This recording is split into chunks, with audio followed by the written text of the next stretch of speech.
नमस्कार साथियों, आज मैं एक नई कहानी लेकर आया हूँ, माँ की ममता। इस कहानी में यह बताया गया एक बेटे और माँ के बारे में।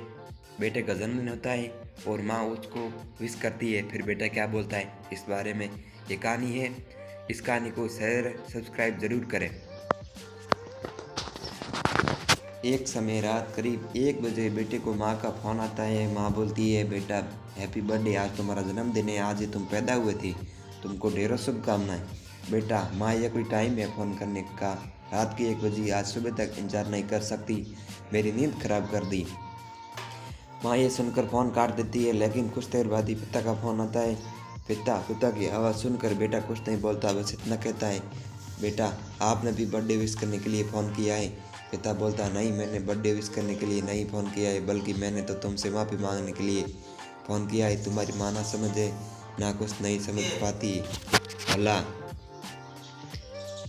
भला कोई इतनी रात को फ़ोन करता है? बेवकूफ़ है ना, उसे पता नहीं कि तुम गहरी नींद में होगे। लेकिन एक बात बताऊं, तुम्हारी तो एक ही दिन नींद खराब हुई और मेरी तो साल में 365 दिन हर रात 1 बजे तक तुम्हारी माँ उठा करके नींद खराब करती है और कहती है कि इसी समय हमारे बेटे का जन्म हुआ था, बर्थडे विश करती है। पिता फिर से कहते हैं, जानते हो, जब तुम्हारा जन्म हुआ था तो तुम्हारी माँ ने अपनी जान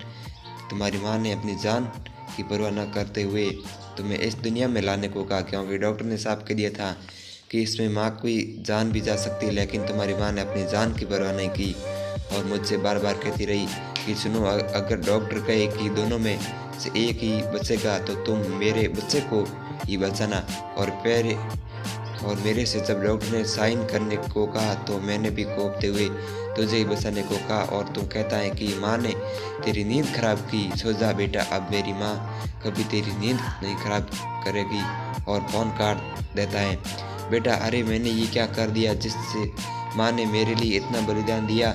मैं उसी के उपचारों को भूल गया। क्या मैं आज इतना बड़ा हो गया हूँ? उसे रात भर नींद नहीं आती और सुबह दौड़ता हुआ घर पहुँचता और माँ के कदमों में गिर जाता है। माँ, मुझे माफ़ कर दीजिए, ये मैंने क्या कर दिया? पिता, जा तू यहाँ से मेरे कंगों में जब तक ताकत है तब तक मेरी तेरे माँ की सेवा कर सकता हूँ। माँ, माफ़ी तो मांग रहा है, ये मान लीजिए ना। पिता, देखो, ये होती है माँ बेटे की लाख गलती होते हुए भी अपने बच्चे का बचाव करती है।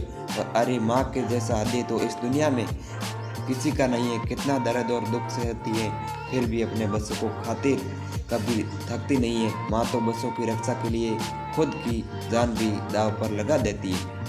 Thank you.